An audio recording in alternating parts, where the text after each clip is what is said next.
হান্নান ফেসিল কি করতে আসছিলেন এখানে কি জন্য? কি দেখা করলেন? কি এখন আপনারা ইয়ে থেকে কি হয়েছিল আপনাদের প্রাথমিক কি ফাইন্ডিংস কি হয়েছে আসলে কি কারণে এবং কি পেলে আলোচনা কি আসলে হয়েছে সেই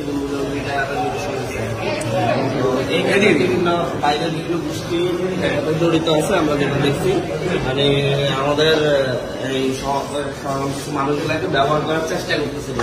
কিন্তু যাদের নিয়ে আপনি আসছেন এদের বিরুদ্ধে তো এর আগে অভিযোগ ছিল, তারা বিভিন্ন জায়গায় বিভিন্ন ব্যক্তি এবং প্রতিষ্ঠানের বিরুদ্ধে তারা আন্দোলন করে আসছিল। আমি এটার জন্য আসি না, আমি আমাদের বৈষম্য বিরুদ্ধে আহ্বায়কের ব্যাপারটাতে দেখতে আসছি এবং ওদের বিরুদ্ধে সাংগঠনিকভাবে তদন্ত করা হবে।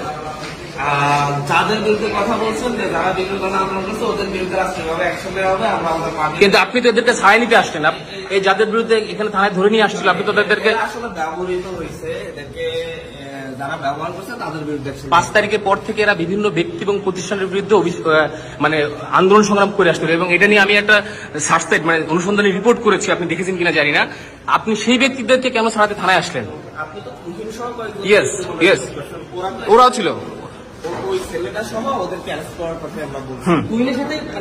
এরা তো তুহিনেরা সব একসাথে। আপনি কি এদেরকে লিড দিচ্ছিলেন কিনা পিছন থেকে?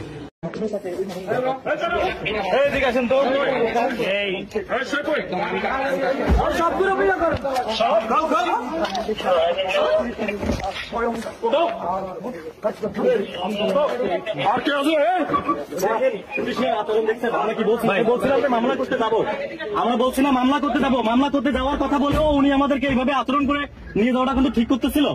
আমি বলছি না যে আমার মামলা করতে যাচ্ছি। আমরা কেন কি করছি? আমরা কি করছি? মামলা করতে যেতে চাচ্ছি, একজন ফ্যাসিস্টের পক্ষ নিচ্ছে আছি, পুলিশ একজন ফ্যাসিস্টের পক্ষ নিচ্ছে, আমরা মামলা করতে যেতে চাইছি। ঠিক আছে, এখানে আওয়ামী লীগের ফ্যাসিস্ট লোকে আছে কিন্তু তাকে গ্রেপ্তার করতেছিল, তারা আমাকে থানা উঠেছে, মারছে আমাকে।